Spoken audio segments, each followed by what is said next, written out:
নামাজকে বলো না কাজ আছে, কাজকে বলো আমার নামাজ আছে।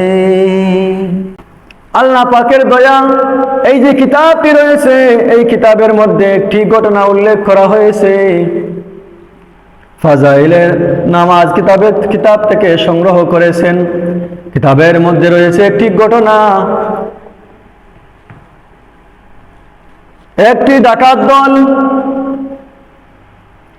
সে তার জীবনে কখনো কোনোদিন ভালো কাজ করেনি, নামাজ পড়েনি। এই ডাকাত দল প্রতিদিন রাত্রে কোনো না কোনো গ্রামে, কোনো না কোনো শহরে, কোনো না কোনো ব্যক্তির বাড়িতে ডাকাতি করার জন্য রওনা হতো। একদিন এই ডাকাত দল একজন লোকের বাড়িতে হাজির হয় ডাকাতি করার জন্য।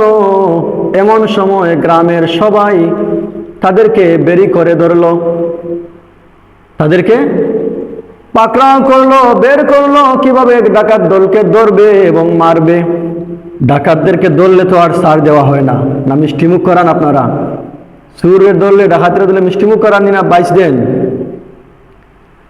ডাকাত দল ডাকাতি করার জন্য একটি বাড়িতে পৌঁছায়, আর সেখানকার আশপাশ মানুষগণ তারা জানতে পারে যে ডাকাত ঢুকে পড়েছে। এই ডাকাতকে ধরার জন্য চতুর্দিকে মানুষ সমাগম হইতেছে। ডাকাত দল বুঝতে পারলো তাদেরকে ধরতে আসার জন্য কিছু মানুষ আসতেছে। ডাকাতের সর্দার বলল, রে ভাই বন্ধুরা আমার, আর এখানে ডাকাতি করা যাবে না, চলো আজকে যাই, চলে যাই, পালিয়ে যাই, জান বাঁচাইতে হবে। এই কথা বলে তারা দৌড় দিতে শুরু করলো। পিছন থেকে ওই ডাকাতদের ধরার জন্য পিছন থেকে গ্রামের মানুষরাও দৌড়াতে শুরু করে। দৌড়াতে দৌড়াতে এক পর্যায়ে হঠাৎ একটা মসজিদ সামনে আসলো। হঠাৎ ডাকাতের সামনে একটা মসজিদ পড়লো। ডাকাত চিন্তা করলো, আমাদের সামনে তো আর যাইবার কোনো জায়গা নাই, যদি আর একটু সামনে দৌড়াদৌড়ি করি তাহলে আমরা ধরা খেয়ে যাব। এক কাজ করি, আজকে হলো মসজিদে ঢুকে যাই, আর মসজিদে ঢুকে আমরা নামাজের মধ্যে দাঁড়াইয়া পড়ব। আর এদিকে ডাকাত দলকে ধরার জন্য গ্রামের মানুষ দৌড়িতে দৌড়িতে আসতেছে। এসে দেখে মসজিদের ভিতরে একদল মানুষ নামাজের মধ্যে দাঁড়িয়ে আছে। কেউ নামাজের সেজদার মধ্যে বসে, সেজদার মধ্যে রয়েছে, কেউ রুকুর মধ্যে রয়েছে, কেউ দাঁড়ানো অবস্থায় রয়েছে। অর্থাৎ নামাজের একটা অভিনয় তারা করতেছে। তারা নামাজের অভিনয় করতেছে, কিন্তু প্রকৃতপক্ষে তারা নামাজ পড়তেছে না, কারণ তাদের ওযু নেই, তারা জীবনে কখনো নামাজ আদায় করেনি। তারা কেউ নামাজে দাঁড়িয়েছে, কেউ রুকুতে, কেউ সেজদাতে, কেউ বৈঠকে, এভাবেই তারা বিভিন্নভাবে তারা রয়েছে, যাতে তারা বুঝতে পারে, যারা পিছন দিক থেকে তাদেরকে দৌড়ে নিয়ে আসতেছে, তারা যেন বুঝতে পারে এরা মুসল্লি, এরা নামাজি। ডাকাত দল এই নামাজের শুরুতে যখন বসলো, নামাজের অভিনয় করলো, তারাও মসজিদের সামনে এসে থেমে যায়। থেমে দেখে একদল মানুষ নামাজ পড়তেছে। তখন ওনারা বলল যে, আফসোস, আজকে ডাকাতগুলো আমাদের হাত থেকে চলে গেল, আমরা তো ডাকাত দলকে ধরতে পারলাম না। আজ চলো চলে যাই, অন্যদিন আমরা ডাকাতদেরকে ধরবো। এই কথা বলে গ্রামের মানুষ চলে যায়। যখন গ্রামের মানুষ সবাই চলে যায়, ওই ডাকাত দলের সর্দার সবাইকে ডাক দিয়ে বলল, রে ভাইয়েরা আমার, আজকে যে আমরা বেঁচেছি, আমার একটা জিনিস ধরা পড়েছে, আমার মনের মধ্যে একটা জিনিস আসছে। দেখো রে ভাইয়েরা আমার, বন্ধুরা আমার, সাথীরা আমার, যে নামাজের জন্য আজকে আমরা মানুষের হাত থেকে বেঁচে গিয়েছি, নামাজ কিন্তু আমরা প্রকৃতপক্ষে আমরা নামাজ আদায় করিনি। আমরা নামাজের একটা ভান ধরেছি, একটা অভিনয় করেছি।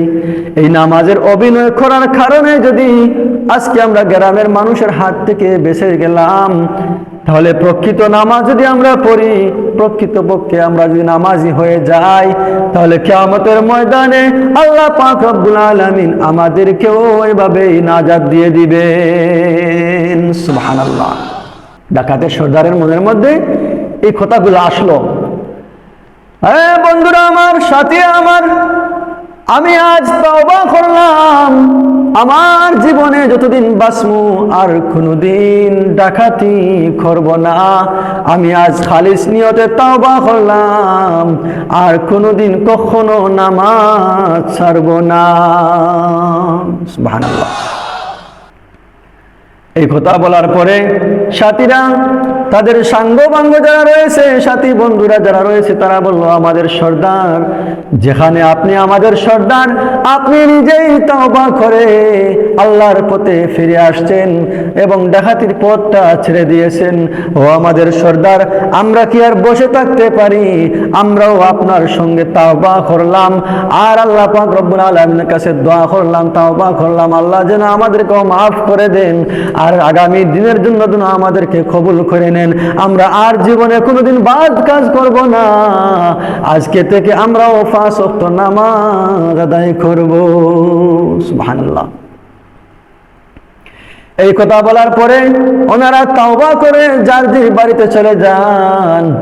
এক পর্যায়ে দেখা গেল ওই সমস্ত ডাকাতির দলগুলা এক এক এক এক করে আল্লাহর ওলি হয়ে গেছে। সুবহানাল্লাহ। নামাজকে বলো না কাজ আছে, কাজকে বলো আমার নামাজ আছে। নামাজকে বলো না কাজ আছে, কাজকে বলো আমার নামাজ আছে। নামাজ বিহীন পরপারে কে জবাব দিবে তুমি খোদার কাছে। নামাজকে বলো না কাজ আছে, কাজকে বলো আমার নামাজ আছে।